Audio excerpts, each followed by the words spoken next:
The credit card statement lay open on the kitchen counter, its numbers screaming betrayal in black ink. My hands trembled as I traced the charges. $237 at La Perla, $489 at a boutique hotel in the city, $1,200 for a weekend spa retreat I'd never heard of. Each line was a dagger, twisting deeper into the life I thought I knew. Sarah, my wife of 8 years, had been too tired for me for months. Too tired for dinner dates. Too tired for late-night talks. Too tired for the touch that once bound us.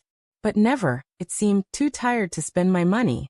The kitchen was silent except for the hum of the fridge, its cold glow casting shadows across the marble island, where we used to share coffee and dreams. I could still smell the faint lavender of her perfume lingering from this morning, when she'd kissed my cheek and rushed out, claiming another work emergency. Her excuses had become a rhythm, a heartbeat I'd stopped questioning. But now, staring at the statement, the truth pulsed louder than her lies. I wanted to believe there was an explanation. Maybe the charges were for a surprise, a gift she hadn't revealed. My mind scrambled for excuses, each one flimsier than the last. Sarah wasn't frivolous, she was meticulous, always budgeting, always planning. These purchases weren't her. Or were they? Doubt gnawed at me, a slow, acidic burn in my chest. I poured a glass of bourbon, the amber liquid catching the light as it sloshed against the crystal. The first sip burned, grounding me in the moment. I needed answers, but confrontation felt like stepping off a cliff. Instead, I grabbed my phone and opened the banking app, my thumb hovering over the transaction history. There it was again. The hotel, the lingerie, the spa. Dates lined up with her late nights at the office, her sudden weekend trips to clear her head. My stomach churned, a mix of nausea and rage. Mark. Her voice sliced through the haze. I hadn't heard the front door open. Sarah stood in the doorway, her coat still on, her auburn hair slightly mussed from the autumn wind. Her eyes darted to the credit card statement, then back to me. You're home early. Am I?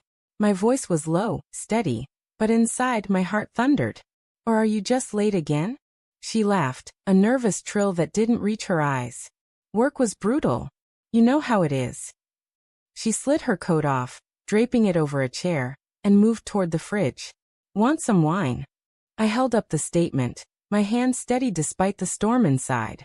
What's this, Sarah? Her shoulders stiffened, just for a moment, before she turned with a practiced smile. What do you mean? It's just the card statement. La Perla? A hotel? A spa?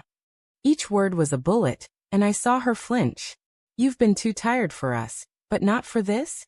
Her smile faltered, and for a split second, I saw something raw, guilt, maybe, or fear.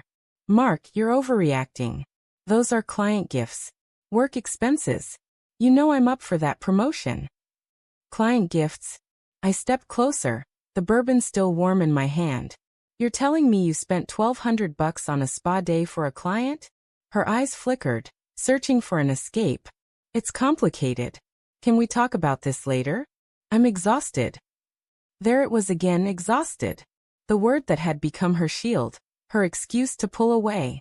I wanted to scream, to shake her until the truth spilled out, but instead I set the glass down, the clink against the counter loud in the tense silence.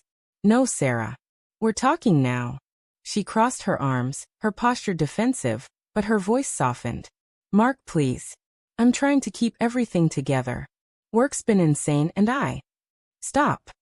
My voice cracked, betraying the hurt I'd tried to bury. I've been trying to keep us together. I've been patient, waiting for you to come back to me. But this. I jabbed a finger at the statement. This isn't work. This is something else. Her lips parted, but no words came. The silence stretched, heavy with unspoken truths. I saw it then, the flicker of resignation in her eyes, the way her shoulders slumped as if the weight of her secret had finally broken her. His name is David, she whispered, so softly I almost missed it. It's not what you think. The name hit like a punch, stealing my breath. David. Her coworker, the one she'd mentioned casually over dinners, the one who always seemed to need her input on late-night projects. My mind raced, piecing together months of red flags I'd ignored. Her phone always face down, her sudden need for space, the way her laughter had faded from our home. Not what I think. My voice rose raw and jagged. You're spending my money on him, Sarah. On hotels, on lingerie. What am I supposed to think? Tears welled in her eyes, but I couldn't tell if they were for me or for herself. I didn't mean for it to happen, she said, her voice breaking. It was just, I was lonely, Mark. You were always working, always distracted. David was there. He listened. I staggered back, the words cutting deeper than I'd expected. Lonely? I'd poured everything into our life. Long hours at the firm to secure our future. Sacrifices she'd once called noble.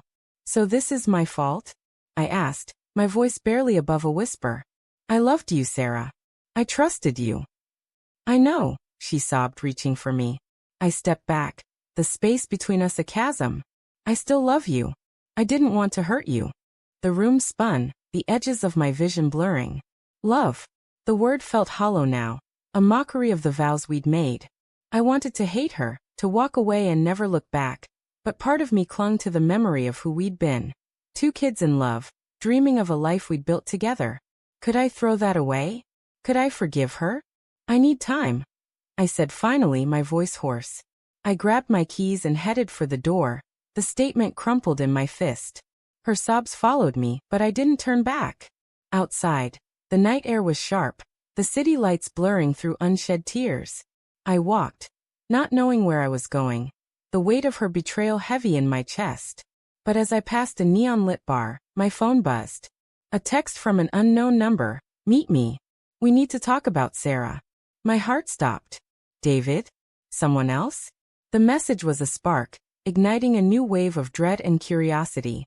Whoever it was, they knew something that could shatter what little I had left.